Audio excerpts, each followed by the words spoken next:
Hi there, good evening and welcome to the Four Lads Podcast Network. My name's Scott Paterson. This is That Sunday Show for the 22nd of September 2024. You are joining us on the weekend where Rangers progress from the Premier League Sports League Cup into the semi-final. I know I made a mess of that. Into the semi-final and into the next round. Of course, the draw is made today and we will play Motherwell returning to Hampden on the weekend of the 2nd and the 3rd of November. Lots to discuss, including the win yesterday. What's going on with Dujon Sterling? How lucky are we as things stand just now to have Jefte in at left back, who I think is in a really, really good vein of form just now. And we can't probably leave you tonight without maybe skittering over Dave King as the chat progresses between now and I would say roughly between the next 35 to 40 minutes. I do say that every week. And we consistently go above that. Joining me, as always, my cohorts on a Sunday, it's Dougie and Sheryl. Dougie Kinnear, how are you, buddy? Good evening. I'm glad you finally got your teeth in there, Scott, as you kind of I know, that was terrible. Goodness me. But no, I'm good. Do you know what I was doing about 10 minutes ago, though, just for a laugh, right? So, typical Sunday evening, you're bathing the kids, you're doing their hair, you're getting them ready for bed. We've just got them all ready, blow-dried their hair, and the wife says, so I said to the wife, you smell that? She says, aye, it smells like burning, doesn't it? And I was like, aye. She's like, I was thinking it would smell like burning. I was like, brilliant. So there we are, around up the stairs, smelling all the switches and stuff, thinking we had a fault in one of the switches up the stairs a couple of years ago, and it smelled like plastic kind of burning. And we smelled all the switches. I'm like, it's not here at all. Gets to the top of the landing, and I'm like, it's about here. She goes to me, do you think it could be the candles that I've got lit down the stairs? Of course, it's the bloody candles down the stairs. Thanks for telling me. So I wasted about 10 minutes before coming on, looking for a fire in the house somewhere as the wife's got all her scented candles on down the stairs. But by the way, down the stairs smells lovely. Sitting here is brilliant.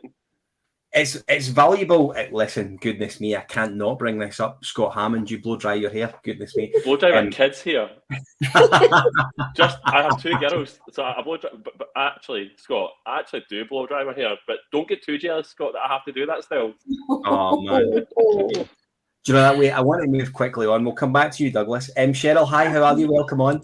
I'm good. I am now leading the charge for the creation of Keeping Up with the Kinnears. I think just from what we've heard there, that sounds like a programme that many of us would want to tune into. No, I'm good. I'm back down on the floor for another week, and I think this is the second weekend in a row that Rangers haven't ruined. So yeah, all good. Thank you. Absolutely. And listen, before we get into it, one of the things I think I don't want to sort of go by. I don't want to make a big deal of it because we've spoke about the importance of getting back to Ibrox, and everyone knows how good that is. The new area that has been done, Sheryl, looks absolutely fantastic. If you are a disabled supporter that goes back and forward to that part of the ground, or if you're a carer that goes alongside a disabled supporter, it looks like you will be in great comfort in there as things stand just now. You see that from looking at a distance, certainly, Sheryl. But you know, it's okay to give this Rangers board kudos and a high five back and forward. I think the finished article from what we've seen from a visit back to our stadium yesterday, it looks impressive, doesn't it? It does, and do you know what? About time as well, because when you see that, you think, God, do you know what? These supporters have had to sit and put up with for years in all kinds of weathers, especially our winters as well. So no, it does. It looks brilliant, and what a facility to have as well. And as I say, about time. Yeah. Dougie, I don't know if you know Scootsy, but he certainly seems to know you very well indeed. Honestly, that's my best mate, Scott, and he's slagging me right now, but his hairline right now is an absolute disaster. So, Andy, just go back to bed. Goodness me. What a start. Honestly, what a start. If it's not me and my Wallies, it's you and your evidently better hair than me, to be perfectly honest with you. Dougie, I mean, getting back to Ibrox was really important for me yesterday. I think I said last week on the show how exciting it would be to get back, that buzz of getting back in and around the ground before it. It was just nice to get back in beside your mates again, wasn't it? It was a little bit of a dress rehearsal, Scott, because obviously being a cup game, an evening game, it wasn't as busy as what it could and should be, but it's understandable with the Copeland Rear closed as well. So a good opportunity to get the system working again. We're all on the QR codes, obviously, yesterday. But good to get the dry run back in Ibrox and ready for the real thing when we get back there for the league campaign. Yeah, no, absolutely. Sheryl, considering it was a League Cup tie, Were you a little bit surprised that there maybe wasn't more rotation? I maybe expected Liam Kelly to come in for Jack Butland. We obviously saw Sterling start in the middle of the park by Rami, got a game on the left-hand side in that 3 behind a 9, which we'll come to before the end of the evening. And Tierney came back in after about his sickness last week. Were you surprised that there maybe wasn't more alterations, more changes? Yeah, I thought he would maybe, and I did threaten to riot. So Clement clearly does not watch the Sunday night show, because I did threaten to riot if he hadn't started Igamani last Sunday. But I thought, yeah, like yourself, I know we mentioned it before we came on, maybe Liam Kelly in goals as well. And I thought maybe with one eye on Thursday, I know that obviously Jefte's on fire at the moment, but he would have a wee think about bringing on, I don't know, Robbie Fraser or somebody, just with one kind of thought on Thursday night as well, because obviously we won't have Jefte in Malmo. So I thought there might be, like yourself, Scott, a wee bit more rotation. But I think getting that second goal, and I know we'll come on to it, but getting that second goal like we didn't up at Tannadice, then let him, as the game progressed and it kind of settled, bring on a few more players. Yeah, 100%. It was, and Paul McCorrickle brings up a really good question. Hi, Paul. He's watching on YouTube tonight. I should say tonight we are broadcasting across our X platform as well. So if you are watching us on X without scrolling, please let us know where you're watching from tonight. Paul, hi, good evening, welcome. Do you think Raskin should have got game time yesterday? Dougie, he's maybe one that could have done with the game time, and just maybe surprised not to see him involved in any way. I think for the 5th episode in a row, Scott, I'll say my line that nobody can predict a Philippe Clement team at all. You know, when you see the team sheet, I was expecting a few changes, Barami obviously starting on the left. I seen one of the guys on Albanian football saying, when's he going to play in his preferred position, because that's when you'll see the best of him. That's where you just can't predict a team from Clement at the moment. Raskin, I think, would have benefited from some game time. And during the game, when it's well tied up, I actually said to my dad, I think someone like Connor Barron might have benefited from not having the game time. So I thought it was obviously almost an obvious change at one point. Just, Barron off, Raskin on, like for like, very similar players. But it wasn't made. And listen, obviously last week I mentioned that I was at the Rangers Q&A night, and one of the things that Alex Ray had mentioned at the Q&A is sometimes as supporters you're asking these questions, rightly so, around why someone like Raskin's not playing, and there's questions around whether he's stealing a wage, for example. But Alex Ray made the point, only internally in the club do you know what circumstances are. A guy could have a knock, he could be feeling under the weather, his cat could have died. So sometimes you just don't know the full circumstances. Sitting here, we think quite obviously it was a perfect game to play someone like Raskin, but you can't really grumble when you walk away from a quarter-final safely into the semis at Hampden. By the way, first time that we're actually going to be happy going to Hampden this season. Yeah. Excuse me. Right. Here comes a gift like loyal again, Scott. As I looked at my macaroni pie yesterday and thought this could have been half pizza, half pasta, and an Italian beforehand. However, do you mind, Scott, if I pick up on something as well and ask your thoughts on it, guys? Talking about the rotations or the lack of rotations, the opportunity to give Tav a rest and maybe put Sterling in at right back. I was a wee bit mystified. Or, as we could refer to him, the young Dutch right back, Cassin. Like I had it earlier. Cassin Wheeler. That's the boy. Do you know what? I think you make a good point, and I don't want to go too far into my agenda, but we'll jump over to Dujon Sterling just now.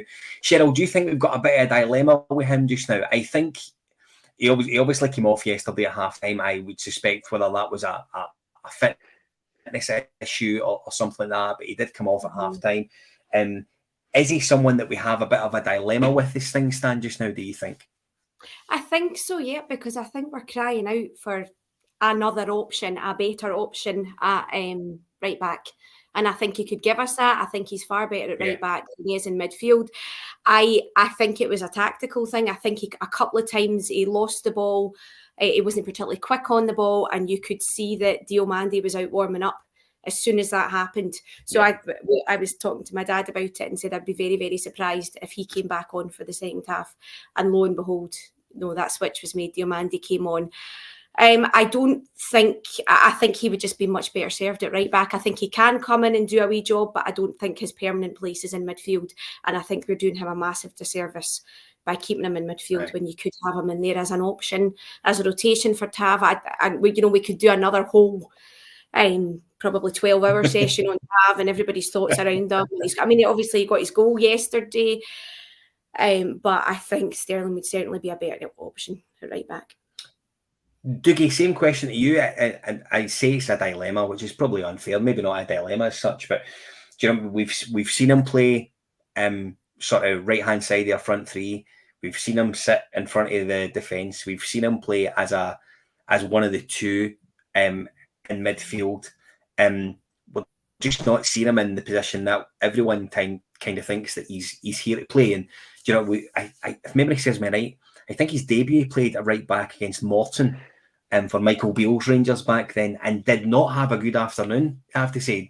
He didn't look comfortable there at all, in my opinion. I just wonder if his... Do you know what? I just wonder if his flexibility and his ability to play in various areas is almost holding him back a little bit just now. It feels like Sterling's played every position except for in goals, and actually his preferred position at right back. But I think you're right, Scott. I think the moving him around, that was certainly his asset last year. That's where we got the best from him, because we could put him in any position and you knew that you were getting a kind of 7 out of 10 from Sterling. He was never amazing. He was never really bad. He was just an honest guy to go in, work really hard. I've not really seen it from Sterling this year. I don't know whether last year was just that kind of first season at Rangers. It's different sometimes in your second season. I don't think the rotation's helping him. I certainly don't think central midfield is his position. I think that's now him played a couple of times. He played centre mid against Celtic, didn't he? That was a game, because I think he looked lost yesterday in the centre of the part of the game, passed him by. But it was the basics for me. You can look lost sometimes in a game when it's not your natural position, but it was the wee things. He was second to the 50-50s, for example, and that is not Sterling. Sterling's the kind of guy that's fully committed. He's energetic. I wasn't seeing that yesterday. I don't know whether he's getting a wee bit frustrated with the kind of bounce around positions. And the interesting thing, Scott, is as Sheryl's already said, with Jefte missing midweek against Malmo in Sweden, the likelihood is that Sterling will fill in at left back. So once again, he's going to play a different position, and it's again not his preferred position.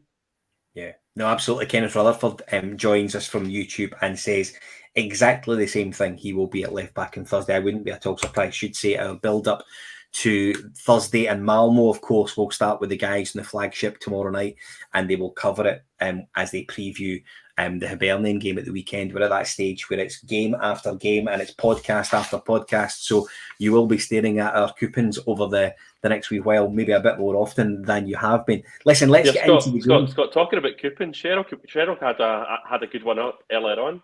She did. You want to tell us about it, Sheryl? I do, but can I just put out a warning as well, our listeners or our viewers, however you're catching us, do not ask these two chocolate teapots for any kind of advice about whether you should cash in or stay in, because a stick of rock could give you better advice than this pair. I had to just go for it on my own. I just had to. Right, tell us about your bet. Go for it. Go. I was very, very fortunate. I think it was 7 teams I put on. 2 draws and I think it was 5 wins, and the last one I was waiting for, I had taken Man City to win, but thankfully this is a new thing to me as well, an accumulator freeze. Who knew there was such a thing? So when Man City went 1 up, I pressed that freeze button, thankfully, before Arsenal equalised, and that was me £318 better off. So, I know, other way around. Delighted, absolutely delighted. Brilliant. So you should. That's a really tidy one. It's brilliant. Well, sorry, do you know what? I'm just saying the beers are on her when we catch up. They are. Absolutely. They definitely are. There's no two ways about that. There's no two ways about that. Do you know what? We're off. The Ritchies are Titanic geeks, so we're off to Belfast in a couple of weeks, and that's paying for our accommodation and a wee Titanic ref. We're no longer in steerage as a result of that. I was trying to think of some really bad boat pun, but nothing's coming to mind right now. I'm glad you never, Dougie, to be perfectly Something about honest with you. nightmare. It's been a voyage of discovery tonight so far, I think, to be perfectly honest with you. Sorry. Right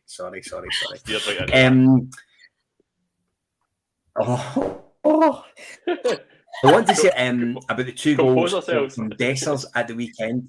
I want to say a wee bit about the 2 goals from Dessers at the weekend. 7 goals in 9 games. He is in a really decent vein of form, I think, to be honest with you, Dougie. I think he started the season relatively well. I don't think he looks as, I loathe to say cumbersome or unreliable as maybe as he did in elements of last season. And in the same breath, I don't want to say he looks so much better than last season, because Philippe Clement post-match indeed referred to how clinical they need to be. And if you've got a number 9 up there, he has to be that clinical point. 2 really good goals yesterday. First one, just predatory instinct, right place, right time. But his second goal, not a million miles away, and I've seen this on X today. It's not a million miles away from the goal that Michael Moll scored against Celtic in November 2000. In fact, it's pretty much identical. I thought he played okay yesterday.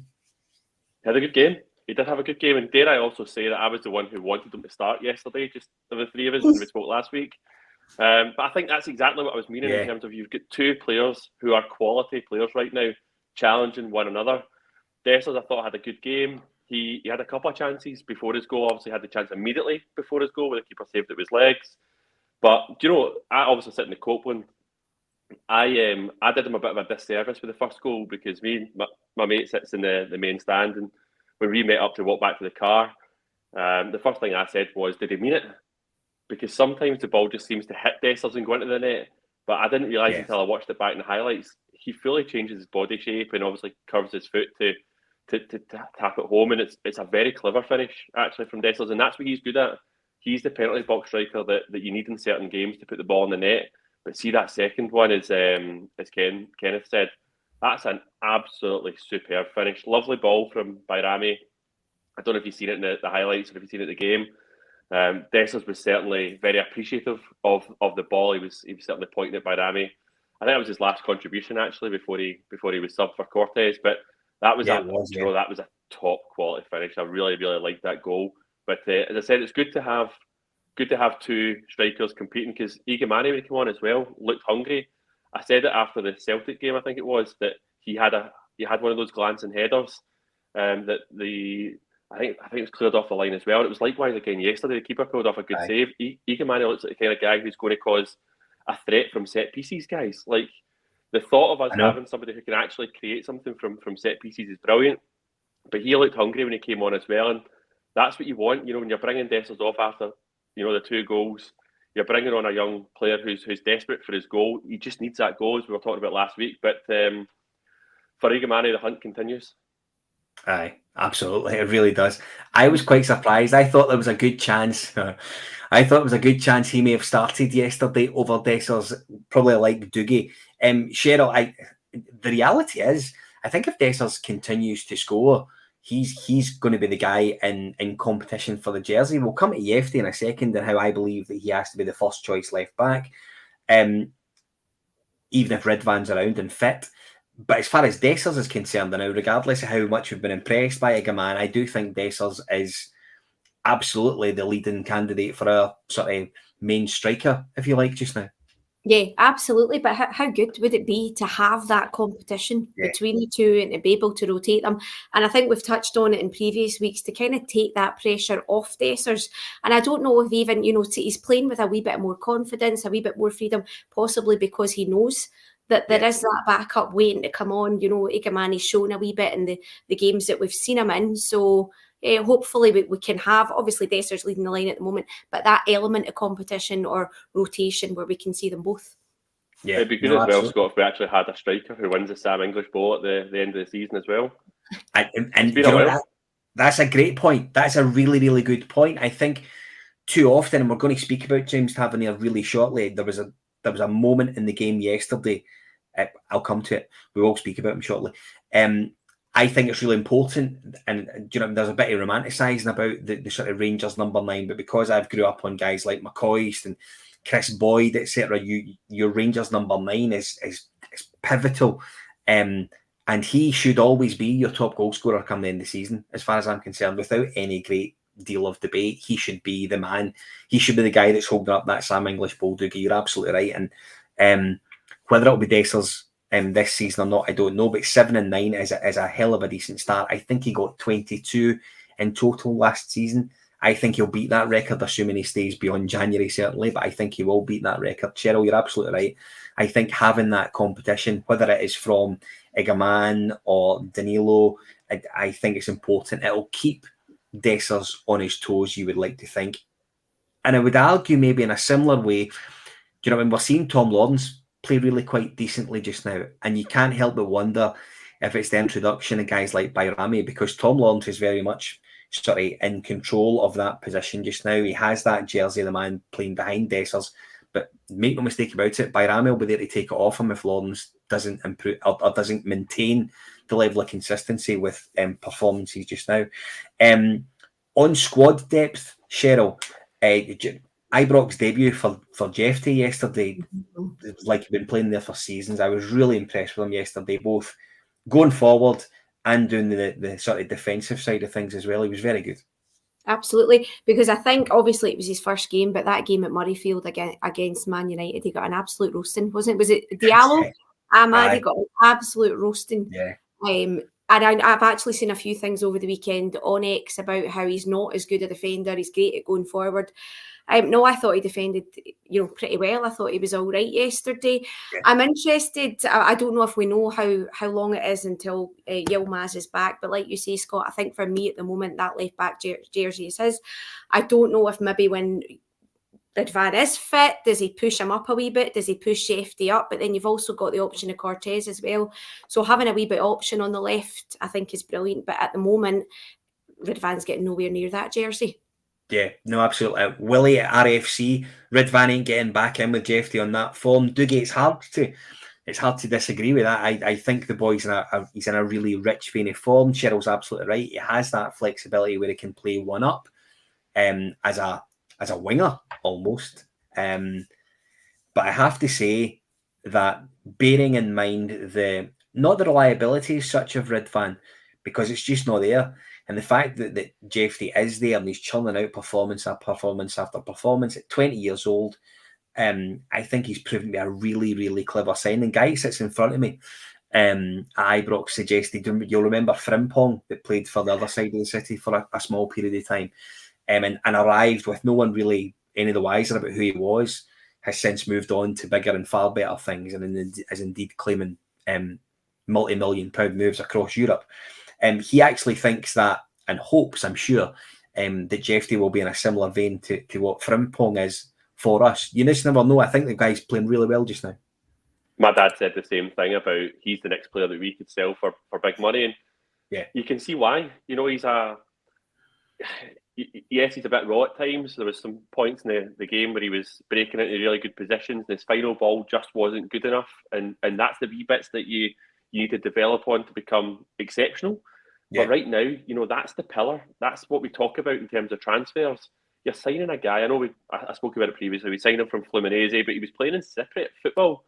When was the last time we brought guys from countries like Cyprus? And you're paying less than £1 million for it to come here as well. That's the kind of signing that we need to make. And see when you've got someone in the role like Niels Coppen, that's his job, right? That's what you're going to judge him on, is the players that he's signing. But if we can keep signing a couple of guys like that every season who are young, for that kind of figure who can come in and make the impact, sometimes you've got to remember Jefte's younger than Robbie Fraser, for example. So you're talking about Malmo on Thursday night, and you're talking about, do you throw Robbie Fraser in? He's a young lad. You'd have had no problem starting Jefte, and that's the thing that's absolutely crazy. And I don't know whether it's appearance, because he's a big guy, right? He's that's the big thing for me about Ridvan. I always just thought he was a wee bit, and it's a stereotypical thing for someone in Scotland to say, just always thought he was a wee bit small and lightweight. Jefte's a big guy. He's got strength about him, because he can, you've seen it when he was tracking back at times. He can push players off the ball. I've liked a lot of what I've seen of Jefte so far, and hopefully we see more of it, and hopefully it continues to develop. Because one of my, I was going to say criticisms have come on, but it's certainly a comment I've made before, is I've not necessarily seen players really develop and show that they are getting better under Clement. That's what we want to see of some of these young guys. So Jefte could be a really good example of that.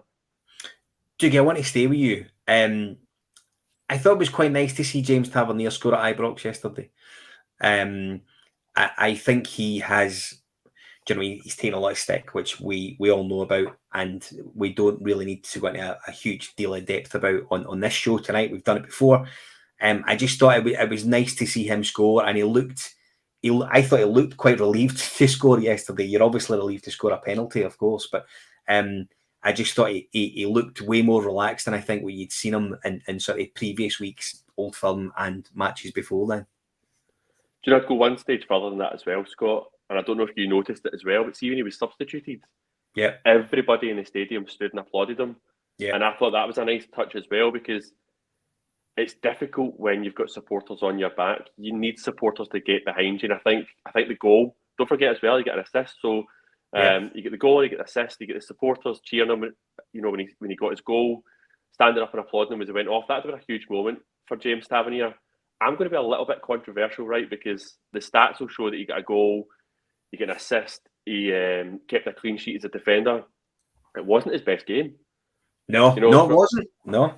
When you actually look at it, one of the big criticisms to have this season is his distribution. His passing's been very poor, particularly the long balls. But he did have that back pass that Butland had to pull off a good save. And I think that's the thing for me. The scoreline suggests that the game is maybe as one-sided as a Dubois-AJ fight last night, but it really wasn't. We had to rely on Butland to make a couple of big saves. And whilst the stats will show that that's our fourth clean sheet in the last 5 games, I was picked up last week by saying that I thought the defence was solid.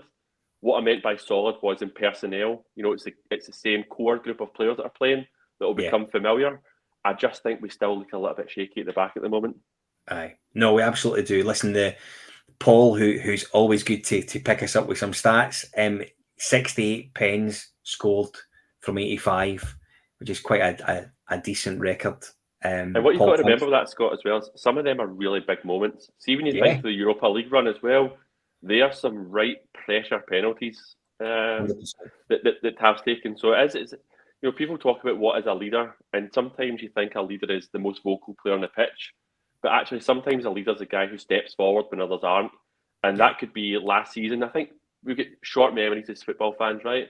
You've got to remember, League Cup final, bear in mind, that's a quarter-final. We're into the semis now. This is a trophy that we are defending, and the reason why we are defending this trophy right now is because James Tavernier is the player who stepped up last season from right back and scored the winning goal in the final. Yeah.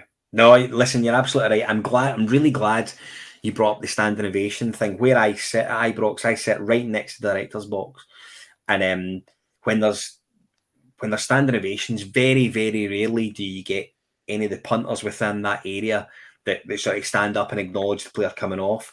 And I was very aware when James Tavernier was coming off, one of I think the only person that stood up in the director's box, to be perfectly honest with you, was a certain John Gilligan. And I thought it was quite a nice touch to see our sort of acting chairman just now sort of supporting the captain as he's coming off at what has been quite a rotten time for him. Sheryl, again, I think Dougie's right. I don't think he played particularly well yesterday. But I think just getting that goal probably settled him a little bit, and you would hope that he now gets into a bit of routine for moving forward in the coming weeks. Absolutely. But can I ask you guys, why do you think it is that? Do you think it's Clement's decision, or do you think it's Tav that's saying don't drop me? Because just for me yesterday, I mentioned it earlier, it would have made such perfect sense to rest him. Yeah, yesterday. I mean, from me, I thought he could have been rested yesterday. I just think very, very rarely in my full time supporting Rangers, the captain gets rested. It never happens. I go back to Barry Ferguson was never rested. Richard Gough was very rarely rested. And these are the most successful ones that come to mind straight away. Dougie, I don't know if you buy in with that, and it speaks to your point about the captain being the leader, the guy for the front, the guy that takes the onus of not doing everything as such, but just being that leading type mentality, etc. I would have rested him as well. But Yeah. what I find interesting is Clement actually said pre-season that he was going to have to rest and rotate at right back. You know, James Tavernier's, what is he, 32, going on 33. He's getting older. He's going to need to be rested and rotated. And I think he will be over the course of the season. It's what we need to happen. But I wonder if he played because it's Ibrox. You can't have too many new players starting at Ibrox. You need that continuity. You've got a captain there who knows the stadium, who knows the supporters, knows what it takes to win games. I say that a little bit ironically. Maybe it wasn't the game to rest Tav. But also, for me, it gave Tav that opportunities we've just spoken about to get a little bit of confidence back, because I think that goal will do Tav the world of good. I think the celebrations will show that he felt the weight of the world coming off of him. Yeah. And hopefully, I'm a big Tav fan, right? I will unashamedly, promote Tav at every opportunity. He's not been great this season, and I think everybody has to admit that. But hopefully, that's the moment. And you can always look at moments and kind of sit here and say, hopefully, that's the moment. But I do sincerely hope that's the moment that gives Tav a wee bit of the confidence to kick on. Yeah, no, absolutely. I've just realised we've got pretty much a good bit of the way through the pod, and I've not said hello to our sponsors yet, so I'll do that right now.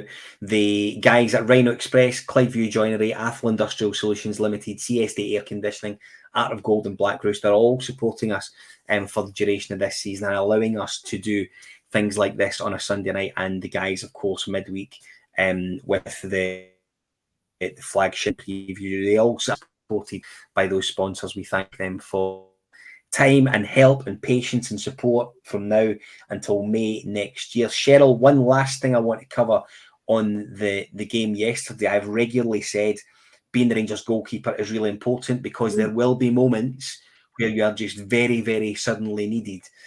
Jack Butland made a fantastic double save at 2-0 yesterday. If Dundee score at that point, it becomes 2-1. Maybe the natives become a little bit restless, but it was just a fantastic double save. And it shows if we do need to rely on him in these big moments for the big saves, and I can hear people nipping at my brain just now that watched the game at Celtic Park a couple of weeks ago. It was just a fantastic double save in the first instance, wasn't it?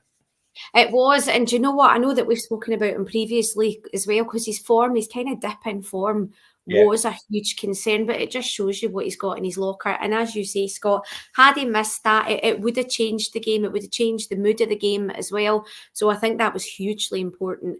I'd like while we're talking about Butland as well, a wee honourable mention for Suter as well. I know you picked up on him last week, but I also thought that he had an excellent game at the back as well.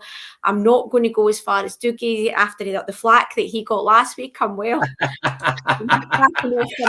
But no, I thought that Suter played really well. But absolutely, just we know what Butland's capable of, but there was the concerns around his form. He hasn't been as good. We know about his positioning at Parkhead. But no, you're right. He was excellent yesterday. He, I think, would have been my man of the match if it wasn't for Jefte. Yeah, no, absolutely. Big moments, big games. And at that juncture of the match, I think there was still about 30 minutes or so to go.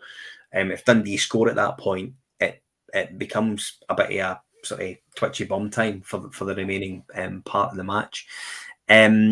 We've almost got through the podcast without mentioning Connor Barden, who yesterday was excellent again, always looking to receive the ball. Had a few moments in the second half where he gave the ball away. However, absolutely did not let it faze him at all. Looks like he's been playing in that number 8 jersey for a long, long time. Dougie, I want to speak a little bit just lastly on Bayrami and Lawrence. I think everyone expected when Bayrami came in, he was going to be the 10. If you watch the podcast, you'll know I hate speaking about people in numbers, but I know that's how the hip guys are doing it now. So we largely expected him to play in the 10, didn't. And indeed, when we saw him for Albania in the international break, he was playing very much in the role we saw him yesterday. I thought was really good again yesterday. I'm quite impressed with what we've got here. If we get that same level of performance playing in that role behind a striker, I think we've won a watch with this fella. Do you know what? I've seen a couple of comments around Lawrence in the chat tonight. I've seen one from Andy there about him just being overlooked, about how crucial he is becoming. I think you're seeing the benefits of that competition that was spoken about. I think Lawrence is a great example. Dethers is another. Lawrence is probably playing the best football that he has done since he signed right now. I don't think that's a coincidence with one, the competition, and two, the run of games. You know, it's no. I think I've seen someone earlier on saying it's not rocket science. When you are a footballer, it's momentum. It's, you know, you need that time in the pitch to find your form. Tom Lawrence is really benefiting from it. I keep on saying about certain games suiting Tom Lawrence. Yesterday was another really good example of the type of game that suits Tom Lawrence, and he had a good game. By the way, he's becoming very influential, and when he's in that form, and when you certainly have players getting up to speed or missing left wing, you can see why we're going to use Lawrence in that number 10 role and Bayrami at left wing. Left wing is not Bayrami's position as a preference, but he has played there previously, plays there for his country. I think it's great to have that flexibility, right? Because Cortez is still getting up to speed. You don't want to rush Cortez after his injury last season, his injury again this season at Hearts. So it's great to be able to have somebody who can come in and play there. I'm looking forward to seeing Bayrami play as a number 10. I spoke about it last week in terms of Albanian fans. We're all saying that he will give you the press off the ball. I think that's what he'll be able to offer different to Lawrence. But right now, you know, in terms of the players just behind the striker, that's exactly what we want. Guys who are creating those chances. And actually, you know, there's a lot of players who can get plus marks yesterday. We spoke about Suter, Lawrence, Bayrami. The one who didn't get the plus marks yesterday was Czerny. I don't think Czerny had a particularly great game. So hopefully, as these guys play more together, they become familiar with each other's game and know how to complement each other, know how to pass to each other. And I'll keep saying it, that comes with games. And that's why Clement said, you will see the best of us in October. We are fast approaching October, and I'm looking forward to seeing how this team continues to evolve. Sheryl, do you think, I think Lawrence has been he's been kind of scooted over, I think, for a little while. And I think namely because of the sort of Todd Cantwell situation, the ongoing Yanis Hadji situation. Everyone thought that these guys were the 10s. These guys were the guys that would play off of a striker up front. I don't think anyone really considered that Tom Lawrence could be that guy with a run of games and perform in the fashion that you'd want him to play with a run of games. We're now seeing that, and I think some of the guys are right, and Dougie's absolutely spot on as well. The addition of Bayrami, who we know can play really well down the left-hand side, is seeming to be bringing out a keenness and maybe a determination for Tom Lawrence to say, well, I know there's really good competition here, but I've been given my chance. I have to continue to take that. Yeah, I think there's games that will suit Tom Lawrence. Yes. And I think we've all spoken about his legs as well. He's not, do you know, Tom Lawrence in a full Old Firm game gave you absolutely hee-haw. So I think it's about making sure that it's the right game for him, and also we're not relying on him too much, because, you know, you can see he's got that football brain. You know, you can see what he's wanting to do. He's getting the positions, he's dictating a lot of the play, but he can't maintain that at that speed for 90 minutes. So see if you're going to use him wisely and you're going to use him in the right games. Absolutely. I just think that in your bigger games where you need that big performance, he's not got the legs for it as much as I'm sure he'd want to. He's not got the legs for it anymore.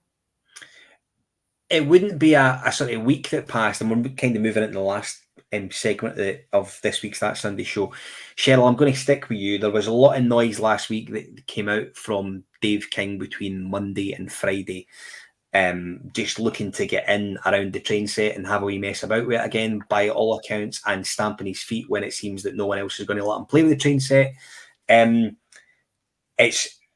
My thoughts on Dave King were really quite simple. I think when he was in the chair at Ibrox, he was excellent. I think he stood up for us quite well. At that point, he was what we needed. I'm not convinced he's what we need now, but maybe someone with his sort of mentality and balls, for want of a better term or expression. But on the week when we returned to Ibrox, after being away for such a long period of time, it was noise that was completely unnecessary, in my opinion. Absolutely, and it's Dave King for Dave King, isn't it? A lot of what he says around the board I actually agree with, but what I thought was hugely damaging and just dead unnecessary was the comments he made around Clement. and his signings. That didn't help anybody. It was just completely unnecessary. And obviously, look, we've spoken about the board and the decisions that they've made and the mess that's been created over the last few years. Nobody can dispute that. But the way that Dave King went around it was just completely wrong. Dougie, same question to you. I mean, he arrived last Monday, appears on TalkSport, etc., etc., etc. And it looks like fairly early on in the week that the existing board, John Gilligan, George Latham, I think, all kind of batted away his offer of support at that point.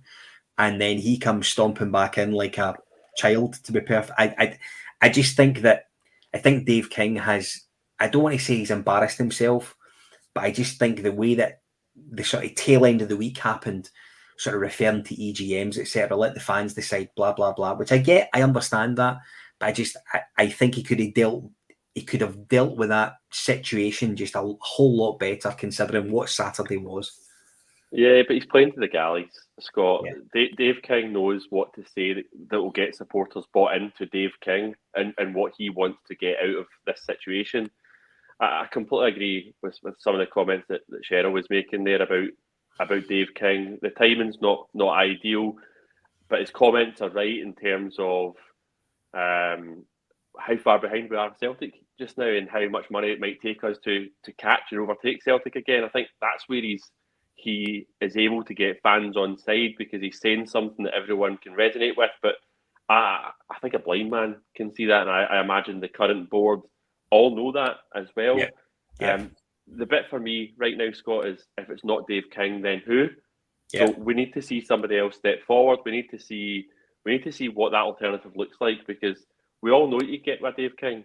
Dave King may be the right man because Dave King is very boyish. He's someone who's going to come in and put Rangers first. He's going to.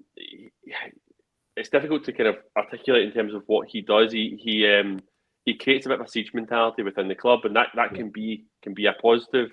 But I just have a wee irk that Dave King's only in it for Dave King. Yeah. You know, you've seen it previously, and it's what that impacts on long term. You know, it's the impact on. You know, he started a lot of the court cases previously, for example. We did overspend on our budget, chasing 55, and it was the right thing to do. We front-loaded the investment to bring in players that would stop Celtic, but we then didn't have the budget to go on and proceed. But Dave King then wanted us to go on and spend further to keep pushing. You know, we could sit here and say whether that was right or wrong, but fundamentally we did not have the money, and that's how we got ourselves into the bother previously. So I don't think it was necessarily the right thing to do. Right now, Dave King, you know, again, the other thing he did was he cashed in his loan at no notice of the club, demanding that he gets his money back with interest, with no notice, that the club had to then go and find that money elsewhere. These are not things that a Rangers man should be doing, for example. And I just look at it a little bit, as I said, with a wee bit of an arc right now around the timing-wise. Dave King, owns 13% shares. Yeah. He's been known to be looking to sell those shares previously. Club 1872 couldn't generate the funds previously to buy his shares out. The shares are worth less when Rangers are not a successful team on the pitch. So a little bit of me just thinks, is he coming back just now? Is he saying he wants to lead the club forward for 2 years because he's thinking it's going to take us 2 years to become successful again, that then raises the price of his shares that he can then cash in his shares and walk away a richer man? So is it in Rangers' best interest for Dave King to return, or is it in Dave King's best interests? Regardless, the bit that needs to be sorted, and it needs to be sorted very quickly, is who is leading Rangers forward. We need a chairman, we need a CEO, and we need to see progress very quickly. Yeah, I completely agree. I think the one thing that sort of jumps out for me is that it's going to get very messy, I think, over the next wee while if this continues. I think the board have tried to nip it in the bud as quickly as they could. I imagine their priority was getting the supporters back safely into the stadium at the weekend to enjoy the match. It'll be very interesting to see how this continues to gather legs, and I fully expect it to do just that. Dougie, good having you on, buddy. Thanks for coming on tonight. Thank you. Do you know, the one thing we didn't talk about was the draw. We've obviously drawn against Motherwell. I think just to kind of finish off, I think that's probably the most favourable draw that we could have got in the 100%. cup this evening. The two most on-form teams have been drawn against each other in Scottish football just now. So hopefully one of them will knock each other out, and hopefully we will meet one of them in the final. But Motherwell, I watched their highlights this morning, and I just wanted to finish on young Lennon Miller. We spoke about Tav and how he took his penalty and importance. Lennon Miller took a penalty that would decide whether Motherwell qualified for the semi-final and went to Hampden or not in injury time. You've got to remember this wee boy just turned 18 a couple of weeks ago. I'm just going to keep putting the campaign out there. I want Rangers to sign Lennon Miller. So hopefully he has a pretty poor game against Rangers when we meet them in Hampden, which is either 2nd or 3rd of November. I would like us to be Saturday the 2nd of November, but we'll see if the SFA do that for once in the last 10 years. But yeah, one player to watch definitely is young Lennon Miller in Scottish football, and hopefully he's the next young Scottish player to sign for Rangers. Sheryl, a wee word on Lennon Miller. I know you're a huge fan. Yes, absolutely. I agree. I agree with absolutely everything that Dougie says. For me, it's a no-brainer. And I wish we tried, I don't know, maybe January, but I wish we tried more in the summer, because you see Celtic signing, McGowan at Dundee. That was, pains me to say, that was a great signing. And if we could do something similar with Lennon Miller, I think that'd be absolutely brilliant. Yeah, absolutely. Sheryl, good to have you on. Thanks for joining us. Remember and spend your winnings wisely. I'm sure you will. Don't forget, if you are not following us across our social media, then what are you doing? You should like and subscribe and comment to the YouTube channel. We are available on X as well, where we've been broadcasting tonight. Turn your notifications on in the YouTube and you will get a notification every time we release any content. This week, the guys are back with the flagship Monday show tomorrow. There may be something post-match after Malmo. I'm not entirely sure. They will definitely be back on Friday, looking ahead to Hibs the coming weekend, and we'll probably cover some of the Malmo game as part of that. I know they've got some interesting stuff planned for Jefte this week, as far as a deep dive into his performance since he arrived in the summer. So something to check out. Before I do let you all disappear tonight, congratulations to Rangers B, who progressed in the SPFL trophy during the week, 5-0 against Fraserburgh at Fourth Bank on Tuesday night, I'm sure it was. And another big win for the Rangers women today. Not big in the sense that they've scored lots of goals, but the last time they went to Hearts, it was largely deemed as being the match that probably put them off from winning the league last season, travelling across to the Oriam today and winning 2-0. So a great result for Joe Potter, and the Rangers women, I'm sure, sit joint top just now with a game in hand and a huge match against Celtic to come at Broadwood in a couple of weeks. We are back next Sunday from 9 o'clock. Dougie isn't coming back. He is coming back, but he's not coming back next Sunday. He's away gallivanting. So Sheryl and I will be back with another person to join us next week. Not sure how that's going to be yet, but we'll definitely be back next Sunday. Don't forget, good luck to Rangers on Thursday, Malmo 5:30 kickoff, and keep it here on Four Lads for all of your build up to that as the week goes on. Thanks for watching. Bye for now.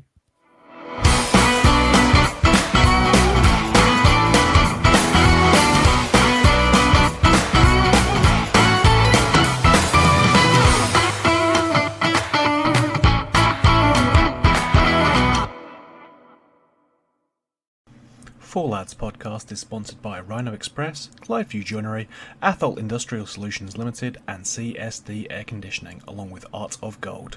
Thank you for listening or watching the podcast. We hope you enjoyed the show.